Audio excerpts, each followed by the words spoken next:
더 넓은 시각으로 바라보라. 더 넓은 시각으로 바라보라 라는 제목으로 말씀 전하겠습니다.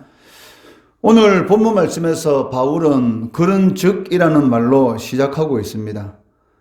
이는 앞단락에 이어서 성도의 삶의 특징이라고 할 수 있는 주를 위한 삶에 대해서 계속 설명하고 있는 것을 보여주고 있습니다. 10절 말씀에서는 형제들에 대한 비판을 하지 않는 것이 주를 위한 삶이다 라고 말씀하였습니다. 그리고 오늘 본문 13절 말씀에서는 이를 한층 더 강하게 권면하고 있습니다. 바울은 성도들에게 형제들에 대한 비판을 거둘 뿐 아니라 오히려 형제들을 위해서 희생을 감내하라 라고 말씀합니다. 13절 말씀해 보시면 그런즉 우리가 다시는 서로 비판하지 말고 도리어 부딪힐 것이나 거칠 것을 형제 앞에 두지 아니하도록 주의하라 라고 말씀하고 있습니다. 여기 부딪힐 것이나 거친 것을 무엇을 의미하고 있습니까? 즉 형제들을 시험에 들게 만드는 것, 즉 형제들을 실족하게 만드는 그러한 모든 것들을 의미하고 있습니다. 이것은 믿음이 강한 자들이 우상 제물로 사용되었던 이러한 고기들을 대담하게 먹거나 특정한 날을 지키는 일에 대해서 전혀 개의치 않는 그러한 행동들을 함으로 인해서 믿음이 약한 자들, 즉 율법을 이렇게 지키는 그러한 자들로 하여금 시험에 들지 않게 하라라는 그러한 의미를 가지고 있다는 것입니다.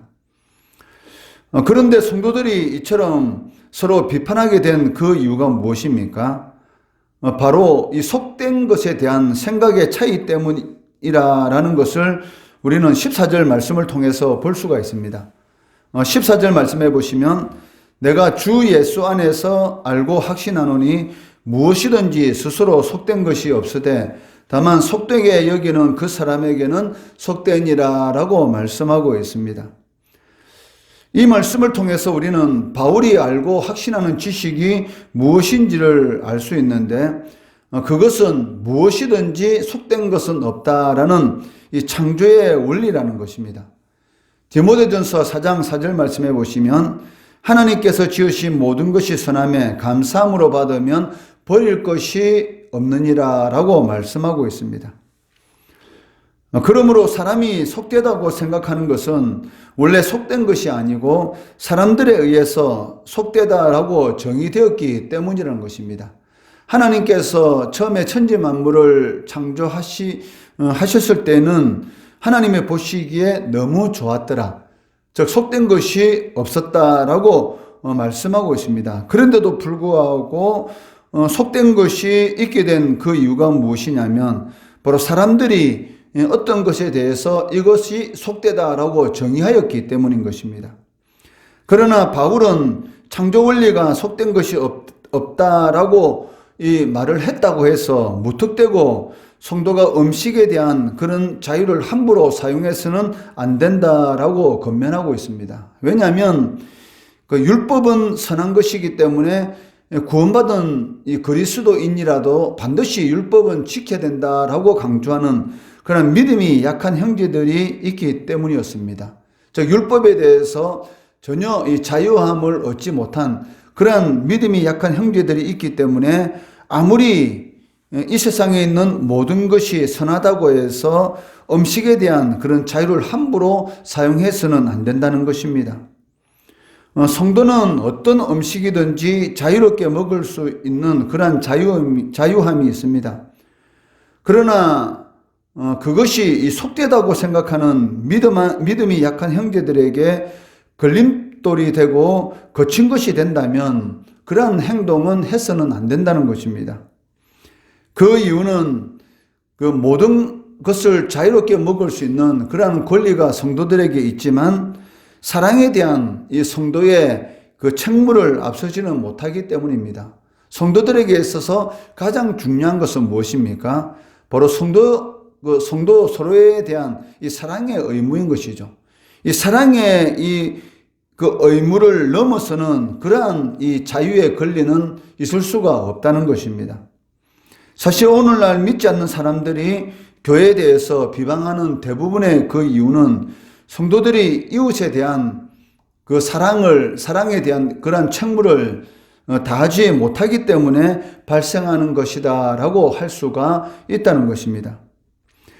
그렇기 때문에 바울은 이 하나님의 나라의 특징에 대해서 무엇이라고 말씀하고 있습니까? 먹는 것과 이 마시는 것, 즉 육체에 속한 것이 아니다라고 말을 하고 있다는 것입니다.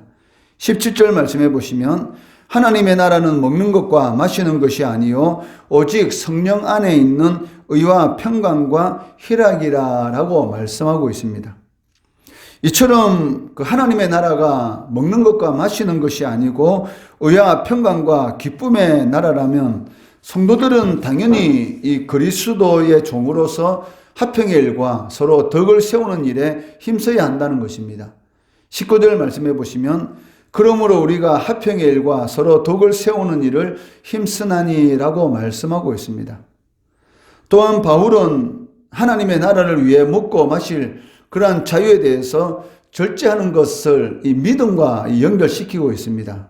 그렇기 때문에 믿음으로 행하지 않는 모든 행위에 대해서 죄로 규정하고 있다는 것입니다. 22절, 23절 말씀해 보시면 내게 있는 믿음을 하나님 앞에서 스스로 가지고 있으라. 자기가 옳다는 바로 자기를 정죄하지 아니하는 자는 복이 있도다. 의심하고 먹는 자는 정죄되었나니 이는 믿음을 따라 하지 아니하였기 때문이라. 믿음을 따라 하지 아니하는 것은 다 죄니라 라고 말씀합니다.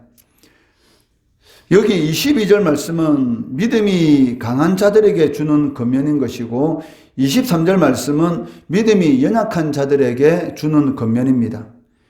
22절 말씀에서 믿음이 강한 자는 믿음이 연약한 자 앞에서 믿음과 자유에 대한 행사를 제한하는 것이 마땅하다는 것입니다. 그렇지만 믿음이 연약한 자를 위해서 이 절기 문제라든지 이 음식 문제에 대해서 당연히 할 수는 있지만 그 믿음이 연약한 자들이 시험에 들지 않도록 자신의 자유를 스스로 제한하는 것, 이것은 사랑의 이 계명의 근거에서 당연한 것입니다. 그렇지만 그리스도 안에 있는 이 자유에 대한 그 믿음의 확신, 그것은 이 버리지 말라라는 그런 의미로서 22절 말씀에 내게 있는 믿음을 하나님 앞에 스스로 가지고 있으라. 내가 옳다라고 생각하는 것, 저 그리스도 안에서의 이 자유함에 대해서는 버리지 않는 것이 그 마땅하다라고 이렇게 말을 하고 있습니다.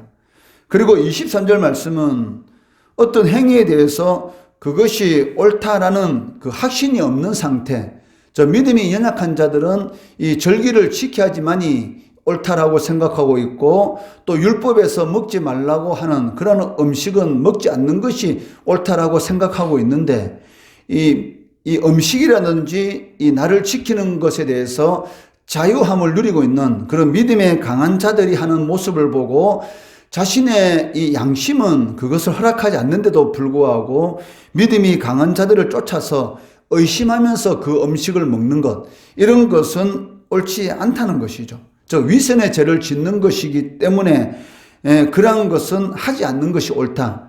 저 믿음을 따라 하지 않는 것, 그것이 옳은데도 불구하고 믿음이 강한 자들을 따라서 그냥 양심을 어기면서까지 그 일을 하는 것은 바로 죄가 된다라고 말을 하고 있다는 것이죠.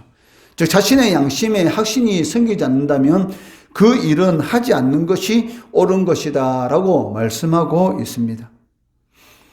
결론적으로 바울은 형제들을 살피지 않고 율법에 대해서 자유하다고 해서 자기 자신만을 생각하고 먹고 마시는 것은 믿음의 행위가 아니다 라고 말을 하고 있고, 먹든지 마시든지 무엇을 하든지 오직 하나님의 영광을 위한 그리고 사랑의 계명을 쫓아서 행하도록 권면하고 있다는 것입니다.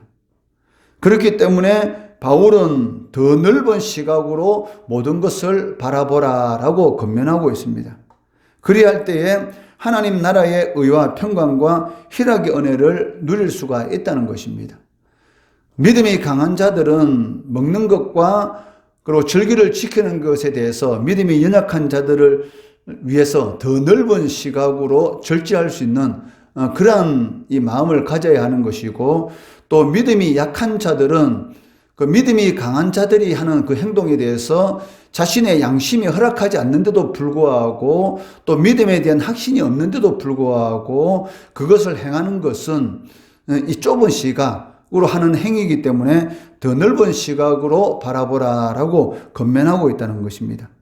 그러한 모습으로 우리가 신앙생활을 하게 될 때에 하나님의 나라는 먹고 마시는 것이 아니고 의와 평강과 희락이라는 그런 은혜를 누리게 된다는 것입니다. 이런 은혜를 누리시는 우리 성도들 되시기를 주의 이름으로 축원합니다.